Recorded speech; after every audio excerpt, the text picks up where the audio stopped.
नहीं ਮੈਨੂੰ ਕੀ ਪਤਾ ਤੇਰਾ ਦਾਣਾ ਕਿੱਥੇ ਪਾਣ ਮੈਂ ਤਾਂ ਆਟਾ ਸੁਥਰਾ ਕਰਦੀ ਪਈ ਆ मेरे दाल नहीं खाई नहीं पायन ਇਹ ਤਾਂ ਕਿੱਥੇ ਪਾਣੀ ਮੈਂ ਤਾਂ ਆਟਾ ਚਾਰ अंदर पायो से गई बाहर तक आ नहीं गए ना ਤੇ ਮੈਂ ਹੁਣ ਨਾ ਸੇ ਸਾਦਰ ਸਾਦਰ ਸਾਦਰ ਖਾਣਾ ਕੰਮ ਤੇਰਾ ਪਹਿਲਾਂ ਕਰਾਣਾ नहीं नहीं आप क्यों बुलाने मेरे साथ ਆਖੀ ਮੈਂ ਬਣਾਈਆਂ ਇੱਕ ਦੋ ਪਲਾ ਗੱਲ ਕੇ ਛੜਕ ਦਿਆ ਕਿ ਮੇਰਾ ਛੜਕੇ ਨਹੀਂ ਤੂੰ ਨਾ तो भाई दाल अपने छटक दिले से जब बाज बुढ़ी लटिया वल्ला तेरे पथरी जब मैं आपको तेरी ना होई ना आवले ओ जे तेरे वाली में करे सी ਹਾਂ ਇਹ ਮੈਂ ਕਰਾਂ ਸੀ सार सर पे छाप दे मेरे साथ ਮੈਂ ਤਾਂ ਨਾ ਸਾਦਰ पे ਕਰ ਰੱਖਦੀ रख दिए तो ਹਾਂ ये दाल ਦੋ ਪਲਾ ਜਾ ਟਾਮਾ ਕਰ ਮੇਰਾ ਤੇ ਦਾਣੇ ਨੇ ਸਾਫ ਤੇ ਤੂੰ ਆਖ ਮੇਰੇ ਘਰ ਚ ये दाल नहीं पाए ये क्या है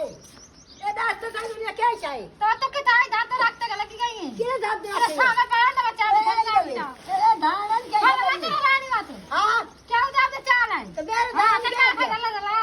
नहीं मेरे दाल अरे नहीं मिनट कितनी बैठ रहा लाते तो बच्चा तो कैसे सारे मेरे मारे ने छोड़ देते